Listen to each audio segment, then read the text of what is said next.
Legendary Passages, Episode 25, Herculean Images. Paintings described in Philostratus the Elder's Imagines. For the next 6 episodes, we shall focus on the origins of Heracles and his early labors. This episode is a series of commentaries on long-lost classical paintings with descriptions of scenes and mythological references. The first painting described is the Madness of Heracles, the night he went mad and killed his own children. Only one of the youths is still standing, no match for his father's unbridled rage. The second painting is of Theoidamas, who had been plowing his fields in Rhodes until a hungry Heracles came by. Despite the farmer's curses, the son of Zeus killed his ox and roasted over an open fire. The third painting is the Burial of Abderus, killed by the Mares of Diomedes during Heracles' 8th labor. He builds the handsome youth a grand tomb and establishes the city known today as Abdera. The fourth painting represents Xenia, the Greek custom of hospitality. This painting is mostly of food: roast rabbit and duck, spiced breads, fruits and desserts, and fine wine. The last painting depicts the birth of Athena, who bursts forth fully grown and armored from the head of Zeus.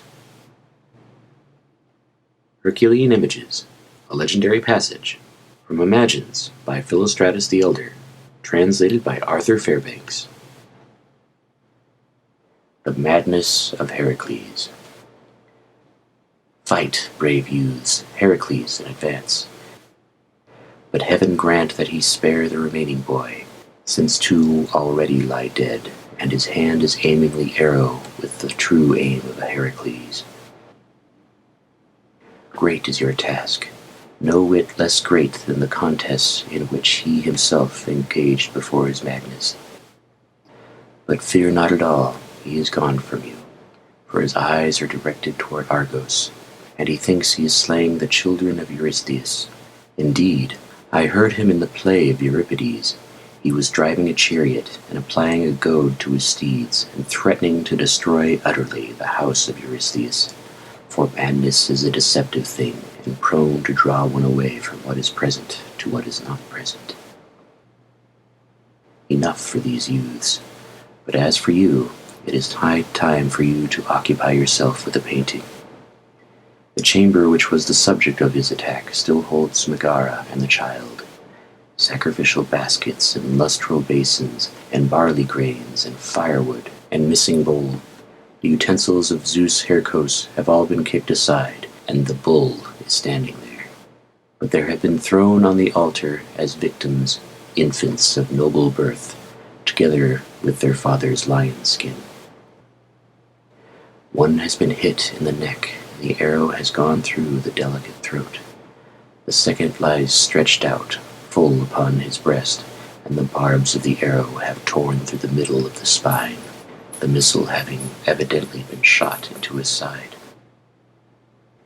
Their cheeks are drenched with tears, and you should not wonder that they wept beyond the due measure of tears, for tears flow easily with children, whether what they fear be small or great. The frenzied Heracles is surrounded by the whole body of his servants, like a bull that is running riot, surrounded by herdsmen. One tries to bind him, another is struggling to restrain him, another shouts loudly, one clings to his hands, one tries to trip him up, and others leap upon him. He, however, has no consciousness of them, but he tosses those who approach him and tramples on them, dribbling much foam from his mouth and smiling a grim and alien smile, and while keeping his eyes intently fixed on what he is doing, yet letting the thought behind his glance stray away to the fancies that deceive him. His throat bellows, his neck dilates, and the veins about the neck swell, the veins through which all that feeds the disease flow up to the sovereign parts of the head. The fury which has gained this mastery over him you have many times seen on the stage, but you cannot see her here, for she has entered into Heracles himself, and she dances through his breast and leaps up inside him and muddles his mind. To this point the painting goes, but poets go on to add humiliating details, and they even tell of the binding of Heracles, and that too, though they say that Prometheus was freed from bonds by him. Theoidamas. This man is rough, and Zeus, in a rough land, for this island is Rhodes, the roughest part of which the Lindians inhabit, a land good for yielding grapes and figs, but not favorable for plowing and impossible to drive over. We are to conceive the man as crabbed, a farm laborer of premature old age. He is Theoidamas the Lindian, if perchance you have heard of him. But what boldness! Theoidamas is angry with Heracles, because the latter, beating him as he plowed, slew one of the oxen and made a meal of it, being quite accustomed to such a meal. For no doubt you have read about Heracles in Pindar, of the time when he came to the home of Coronis and ate a whole ox, not counting even the bones superfluous, and dropping in to visit Theoidamas toward evening, he fetched fire, and even dung is good fuel for a fire, and roasting the ox, he tries the flesh to see if it is already tender, and all but finds fault with the fire for being so slow. The painting is so exact that it does not fail to show the very nature of the ground, for where the ground presents even a little of its surface to the plow, it seems anything but poor, if I understand the picture. Heracles is keeping his thoughts intently on the ox, and pays but scant attention to the curses of Theoidamas, only enough to relax his face into a smile, while the countryman makes after him with stones. The mode of the man's garments is Dorian.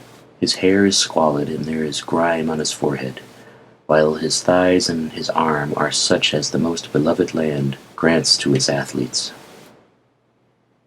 Such is the deed of Heracles, and this Theoidamas is revered among the Lindians, wherefore they sacrifice a plow-ox to Heracles, and they begin the rites with all the curses which I suppose the countryman then uttered, and Heracles rejoices and gives good things to the Lindians in return for their imprecations. The Burial of Abderus. Let us not consider the Mares of Diomedes to have been a task for Heracles, my boy, since he has already overcome them and crushed them with his club. One of them lies on the ground, another is gasping for breath, a third, you will say, is leaping up, another is falling down. Their manes are unkempt, they are shaggy down to their hooves, and in every way they resemble wild beasts. Their stalls are tainted with the flesh and bones of the men whom Diomedes used as food for his horses, and the breeder of the mares himself is even more savage of aspect than the mares near whom he has fallen. But you must regard this present labor as the more difficult, since Eros enjoys it upon Heracles in addition to many others, and since the hardship lain upon him was no slight matter. For Heracles is bearing the half-eaten body of Abderus, which he has snatched from the mares, and they devoured him while yet a tender youth and younger than Iphitus, to judge from the portions that are left. For, still beautiful, they are lying on the lion's skin. Tears he shed over them, the embraces he may have given them, the laments he uttered, the burden of grief on his countenance. Let such marks of sorrow be assigned to another lover. For another likewise let the monument placed upon the fair beloved's tomb carry the same tribute of honor.